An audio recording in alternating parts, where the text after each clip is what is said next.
नमस्कार साथियों। आज हम जयपुर के गोने रोड इलाके में आए हुए हैं और गोने रोड के लुनियावास इलाके में आए हुए हैं। आज ईद की नमाज बड़ी शांतिपूर्ण तरीके से यहाँ संपन्न हुई और लोगों ने ईद की नमाज के बाद यहाँ एक दूसरे को बधाई दी, शुभकामनाएं दी और ईद की मुबारकबाद दी।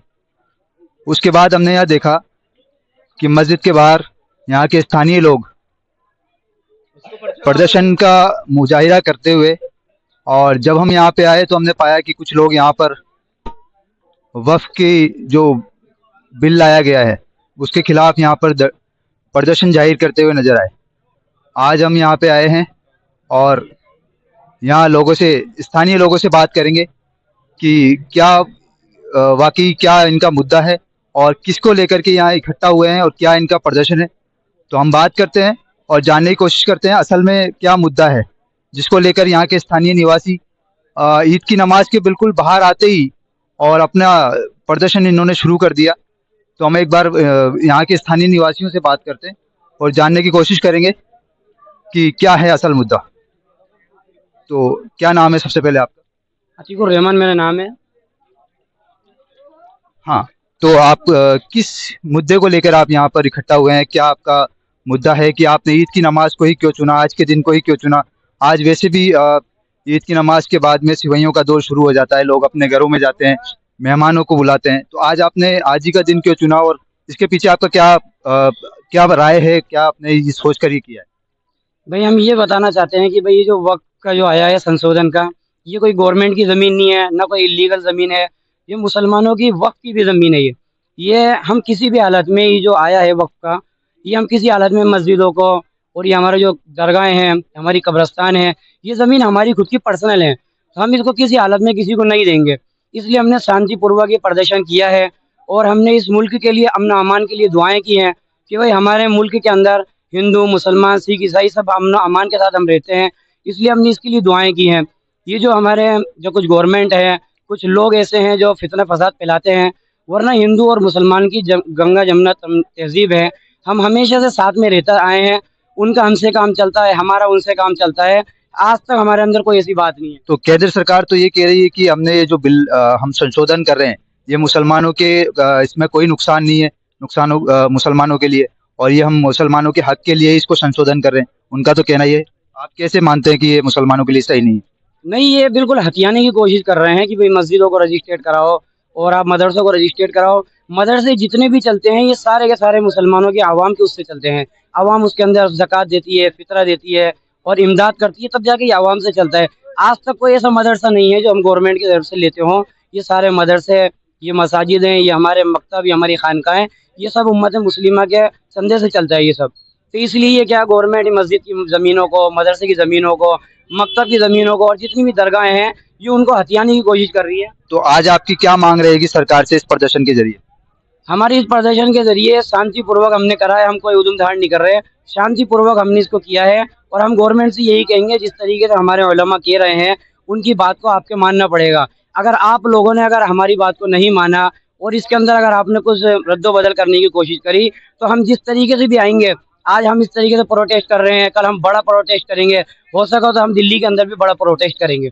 बहुत बहुत शुक्रिया। और मैं एक बात और कहना चाहता हूँ कि अभी आपने देखा होगा कि ईद से पहले हमारे प्रधानमंत्री माननीय नरेंद्र मोदी जी ने ये ऐलान किया था कि हम सौगाते मोदी दे रहे हैं लोगों को। सौगाते मोदी एक तरीके का एक गिफ्ट है, एक बैग है जिसमें मुसलमानों को कुछ कपड़े और खाने पीने का सामान दिया गया है। तो क्या मोदी सरकार मुसलमानों को रुझाने की कोशिश कर रही है या इस बिल की आड़ में कुछ और नया देख रहे हैं? नहीं, ये बिल की आड़ के अंदर ही क्या इस मुद्दे को दबाना चाह रहे हैं। कहीं ना कहीं दंगे फसाद होते हैं, कहीं कुछ होता है, इस मुद्दे को दबाने के लिए इस तरीके से माहौल पैदा किया जाता है। वरना हम तो यही कहना चाहेंगे, ये हिंदुस्तान है, इसके अंदर गंगा जमुना तहजीब रहती है, इसके अंदर सभी धर्म के लोग रहते हैं। इसके अंदर जिसका मन करता है कुछ खाने का वो लोग खाते हैं, जिसका पहनने का मन करता है, किसी का मंदिर जाने का मन करता है वो मंदिर जाते हैं, जिसका मस्जिद जाने का मन करता है। हम किसी को रोक टोक नहीं है। आप लोग हिंदू धर्म के लोग हैं, आप अपनी मंदिरों में जाएं, हमें कोई एतराज़ नहीं है। हम अपनी मस्जिदों के अंदर जा रहे हैं, हमें आप नहीं रोकें। सब अपने अपने धर्म के ऊपर और अपने अपने कानून का वो करें। इसीलिए हम आपसे ये दरख्वास्त करना चाहेंगे, रिक्वेस्ट करना चाहेंगे नरेंद्र मोदी जी से भी, ये गुजारिश करना चाहेंगे कि भाई हमारी ये जो ज़मीनें हैं इसको हथियाने की कोशिश ना करें बिल्कुल। अगर आप मानते हैं तो ठीक है, अगर नहीं मानते हैं तो हम इससे बड़ा धरना प्रदर्शन करेंगे। यहाँ पे हमारे साथ और स्थानीय निवासी हैं, हमारे बुजुर्ग भी हैं, हम बड़ों की भी राय लेना चाहेंगे। आपकी क्या राय है इस मामले में? जी। अच्छा। नहीं, वक्फ के मामले में आपका क्या मानना है? हमारा क्या है कि वक्त के मानने में जो कि हमारी मस्जिद है, मदरसे हैं, मजार से हैं, जो कि हमारी ये जो ज़मीन है, जो हमारे मुस्लिम चंदे से होती है, हम गवर्नमेंट से इससे कोई फ़ायदा नहीं उठाते हैं, तो ये हमारे ही कब्जे में रहनी चाहिए। हम गवर्नमेंट को किसी हालत में इसको नहीं देंगे। यहाँ के स्थानीय निवासियों का कहना ये है कि हम ये जो हमारी संपत्ति है, जिसमें कब्रिस्तान, मदरसे, मदारिस, हमारी मस्जिदें वगैरह जो भी आती हैं, हम इसको किसी भी हाल में सरकार के हाथ में नहीं देंगे, और हम चाहते हैं कि ये हमारे ही हाथ में रहे, और इसका हम ही आगे तक संचालन करें। बाकी मैं जानना चाहूँगा कि आज पूरे देश में ईद का माहौल है और खुशियों का माहौल है, तो यहाँ की जनता क्या मैसेज देना चाहती है देश को? देश को हम यही कहना चाहते हैं कि भाई अमन अमान के साथ में आप रहें। आप जिस तरीके से रह रहे हैं रहते रहें, लेकिन इसके अंदर अपने हिंदुस्तान के अंदर फसाद ना करें, और जो भी हैं लड़ाई दंगे बिल्कुल ना करें। हम आपके साथ में खड़े हैं, आप लोग हमारे साथ में खड़े रहिए। आप जिस तरीके से मंदिरों में जाते हैं जाते रहिए, हमें आपसे कोई एतराज़ नहीं है। हम लोग मस्जिदों के अंदर आ रहे हैं अल्हम्दुलिल्लाह। आप देखिए पूरे महीना का हमारा ये त्यौहार था, रमज़ान मुबारक का मुक़द्दस महीना। हमने तो आप लोगों के लिए इसके लिए दुआएँ की हैं कि भाई जितने भी हमारे हिंदू भाई हैं हमारे साथ में शुरू से खड़े हुए हैं। कुछ लोग ऐसे हैं जो इस हिंदुस्तान के अंदर रह कर के फसाद कराना चाहते हैं।